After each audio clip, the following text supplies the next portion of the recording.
EPFO உறுப்பினர்களுக்கு முக்கிய செய்தி, முதலீடே இல்லாமல் ரூபாய் 50,000 வரப்போகிறது. யாருக்கு தெரியுமா அப்படிங்கிற தலைப்பை தான் நம்ம இந்த பதிவில் பார்க்க போகிறோம்.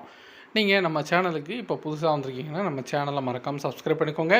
கூடவே பெல் ஐக்கானையும் ப்ரெஸ் பண்ணுங்கள். அப்போ தான் நம்ம போடக்கூடிய வீடியோஸ் உங்களுக்கு உடனுக்குடனே நோட்டிஃபிகேஷனில் வரும். இபிஎஃப்ஓ அமைப்பு தனது உறுப்பினர்களுக்கு எண்ணற்ற நன்மைகளை வழங்கி வருகிறது. அதில் ஒன்றுதான் லாயல்ட்டி கம் லைஃப் பெனிஃபிட்ஸ். இதன் கீழ் எந்த ஒரு சந்தா தொகையோ அல்லது வேறு ஏதேனும் தொகையோ டெபாசிட் செய்யாமலேயே குறிப்பிட்ட சில விதிமுறைகளை பின்பற்றி உங்களால் ரூபாய் 50,000 வரை பெற முடியும். ஓய்வூதிய காலத்தில் நிம்மதியாக வாழ்வதற்கு அரசு பல்வேறு நலத்திட்டங்களை வழங்குகிறது. ஆனால் தற்போது உள்ள சூழ்நிலையில் போதுமான அளவு தொகையை சேமித்து வைப்பது சவாலாகவே உள்ளது.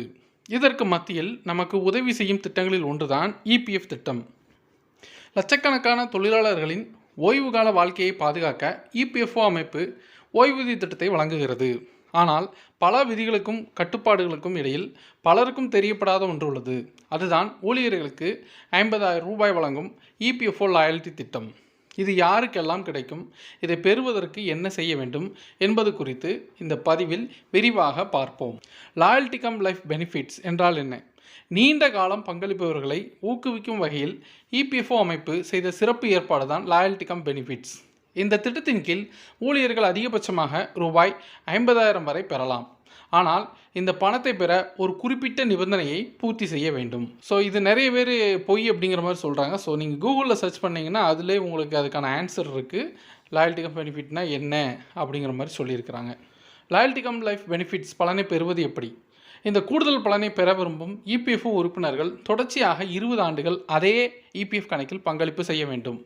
இந்த தொகையை ஒரு ஊழியர் ஓய்வு பெறும்போது அவர்களுடைய பங்களிப்பு மற்றும் அதற்கான வட்டியுடன் சேர்த்து 50,000 ரூபாய் வரை பெற்றுக்கொள்ளலாம்.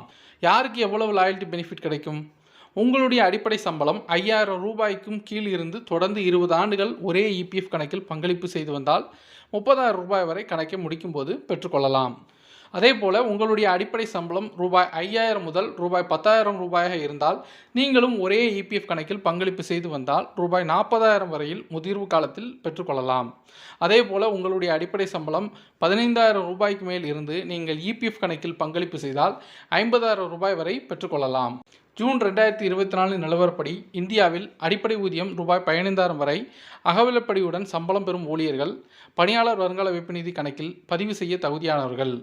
ஆனால் 15,000க்கு மேல் சம்பளம் வாங்கும் ஊழியர்கள் தங்கள் நிறுவனத்தில் 20க்கும் மேற்பட்ட ஊழியர்கள் இருந்தால் அல்லது பிஎஃப் கமிஷனர் ஒப்புதல் பெற்றால் இபிஎஃப் கணக்கை தொடங்கலாம். ஸோ இந்த வீடியோவை எல்லாருக்கும் ஷேர் பண்ணுங்கள், லைக் பண்ணுங்கள். மறுபடியும் அடுத்த வீடியோவில் சந்திப்போம். நன்றி, வணக்கம்.